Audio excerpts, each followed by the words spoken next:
تو یہ کہانی ہے ایک انسان کی جو دنیا کے خطرناک سمندر پیسیفک اوشن میں 400 دن تک زندہ رہنے والا ہے۔ اس بے رحم سمندر میں زندہ رہنے کا ورلڈ ریکارڈ بنا ڈالا۔ 14 مہینوں تک سمندر میں زندہ رہا اور واپس بھی آیا، لیکن آخر ایسا کیا ہوا کہ آتے ہی اسے جیل میں ڈال دیا؟ تو چلتے ہیں مکمل سٹوری کی طرف۔ پیسیفک اوشن کا نام سنتے ہی لوگوں کی حالت ٹائٹ ہو جاتی ہے۔ آپ کو پتا ہوگا کہ دنیا کا 71% حصہ پانی پر مشتمل ہے۔ ہمارے یہاں 4 بڑے سمندر پائے جاتے ہیں: Atlantic ocean, Pacific ocean, Indian ocean اور آرکٹک اوشن۔ سب سے بڑا اوشن اور خطرناک اوشن پیسیفک اوشن ہے۔ یہ اتنا بڑا ہے کہ زمین کے 165 بلین کلومیٹر اسکوائر کا کچھ حصہ 148 بلین کلومیٹر اسکوائر کو اپنے اندر لے سکتا ہے۔ اس اوشن پر کچھ ایسے آئس لینڈ ہیں جن پر کوئی انسان آج تک نہیں جا سکا۔ اگر بدقسمتی سے کوئی انسان پیسیفک اوشن میں گم ہو جائے تو اس کو ڈھونڈنا تقریباً ناممکن ہے۔ پیسیفک اوشن میں 14 مہینوں تک زندہ رہنے والے شخص کا نام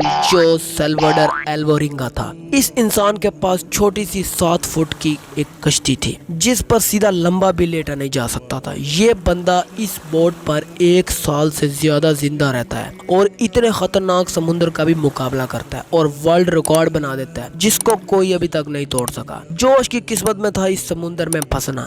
یہ بات ہے 2012 کی۔ جوش 36 سال کا ایک پروفیشنل مچھیرا تھا جو میکسیکو کے ایک گاؤں کوسٹا اجل میں رہتا تھا۔ 2012 17 نومبر کو جوس اور اس کا ایک دوست اپنے معمول کے مطابق مچھلیاں پکڑنے نکلتے ہیں، پر ان کی بوٹ بہت چھوٹی تھی جس میں ایک انجن اور ایک فریج تھا۔ وہ زیادہ دور تک نہیں جا سکتے تھے مچھلیاں پکڑنے۔ دونوں نے 30 گھنٹے تک واپس آنے کا فیصلہ کیا۔ دونوں نکل پڑتے ہیں۔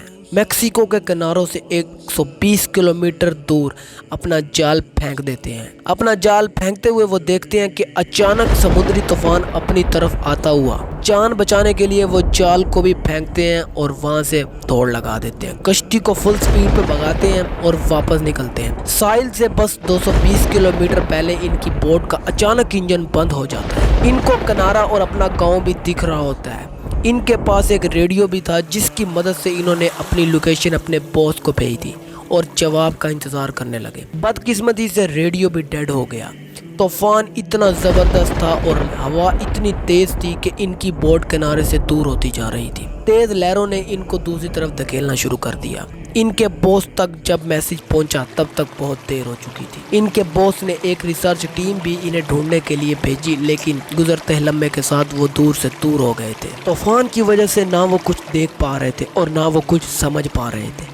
نہ انہیں پتا تھا وہ کس جگہ پر ہیں اور کنارہ کس طرف ہے۔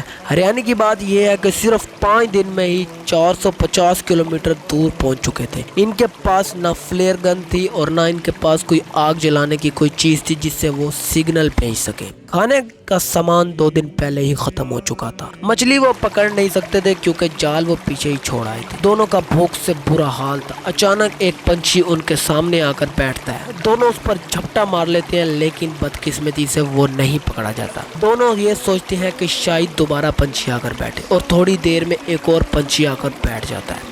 اس بار دونوں پلاننگ کے ساتھ حملہ کرتے ہیں اور پکڑنے میں کامیاب ہو جاتے ہیں۔ اسی طرح پرندے کھا کر وہ اپنا گزر بسر کرتے رہے۔ سمندر کا کھارا پانی پینے سے انسان کی موت ہو سکتی ہے، اسی وجہ سے وہ بارش کا پانی پیتے تھے اور اس کو سٹور کر لیتے تھے، اور جب بارش نہ ہوتی تو مچھلیاں یا ٹرٹل کا خون پی کر گزارا کرتے تھے، لیکن یہ تب پیا جا سکتا تھا جب وہ مچھلیاں یا ٹرٹل کو پکڑنے میں کامیاب ہوتے تھے۔ دن گزرتے گئے اور مہینے بھی۔ یہ جس مینٹل ٹارچر کا شکار تھے میں آپ کو بیان بھی نہیں کر سکتا۔ آخر کار جوش کا دوست یہ ٹارچر برداشت نہ کر سکا اور وہ 4 مہینوں کے بعد اس نے سوسائڈ اٹیمپٹ کر لی۔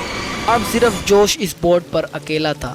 اس نے چاروں طرف پانی ہی پانی کو دیکھ رکھا تھا۔ اس کی زندگی کی کوئی امید باقی نظر نہیں آ رہی تھی۔ میپ کے مطابق دیکھا جائے تو وہ سمندر کے اس حصے میں تھا جو دنیا کا خاموش ترین حصہ مانا جاتا ہے، کیونکہ یہاں سے صرف کارگو شپ گزرتے ہیں۔ میکسیکو کے کنارے کو چھوڑے ہوئے 6 مہینے سے زیادہ ہو گئے تھے اور جوش اپنے ساتھی کو بھی کھو چکا تھا۔ اس وجہ سے وہ کافی فرسٹریٹ ہو گیا تھا۔ ایک دن سمندر میں جوش کو کارگو شپ نظر آتی ہے اور وہ یہ منظر